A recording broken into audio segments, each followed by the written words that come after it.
Istina je uvijek autentična.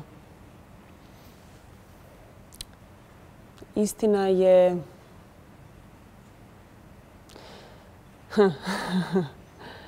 Ja se već bojim snage tog pitanja, to je čista metafizika. Moglo bi se reći i da svatko ima svoju istinu, iako svi težimo tome da istinu percipiramo kao nešto što je univerzalno. I vjerojatno i postoji neki univerzalni oblik, ali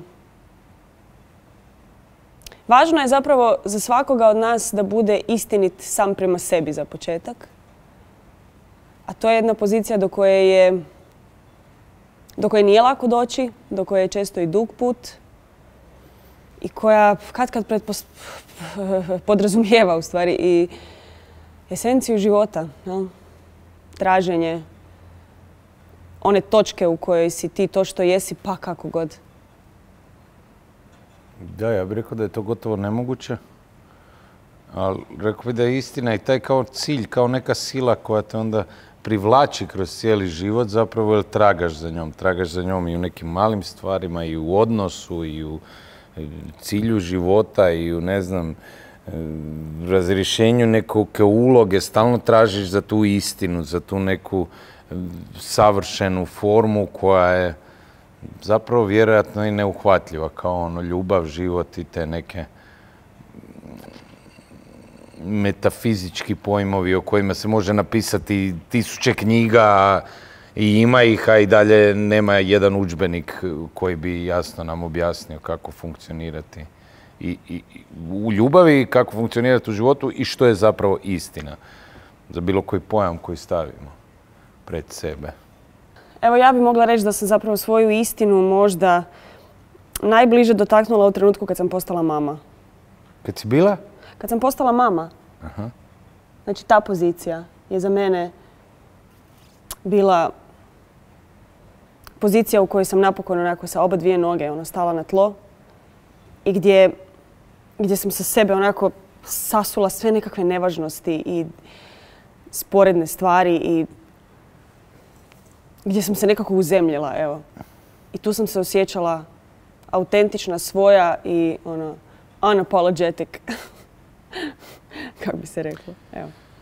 Pa evo, ja tebi malo zavidim kad te slušam znam, čini kao da sam malo s ograničenjima, jer kod mene i ta istina i te stvari, kako bi rekao, nažalost ne postaju konstantne. To je jedan zamašnjak nečeg, zaljubljenost, rođenje djeteta, dogodi se nešto, ali onda opet kreće valovitost života. Nije sad to neka konstanta, to me sad napravilo takvim, sad sam shvatio i sad mogu mirno živjeti ostatak života. A mislim da čitam i sve te knjige za samopomoć, ovakve, onakve, bude, šive, sve što mi dođe pod ruku, da baš za tim zapravo tragam cijelo vrijeme, za tom nekom mirom koji ću ja sad naći, ugradit ću ga u sebe i onda ću tako s tim mirom živjeti, lijepo raditi, lijepo se ophoditi s ljudima, s djecom, jer ću imati tu istinu. Ali mislim da to, nažalost, ne bude tako. Gledaj, u životu samo mijena stalna jest, jel? Tak ide. Tako da mislim da zapravo ne postoji ta konstanta o kojoj ti govoriš, nego se svi moramo priviknuti na to da se život sastoji... Ali onda ne postoji ni istina, onda je istina sad nešto i poslije više to nije. Ne mora biti.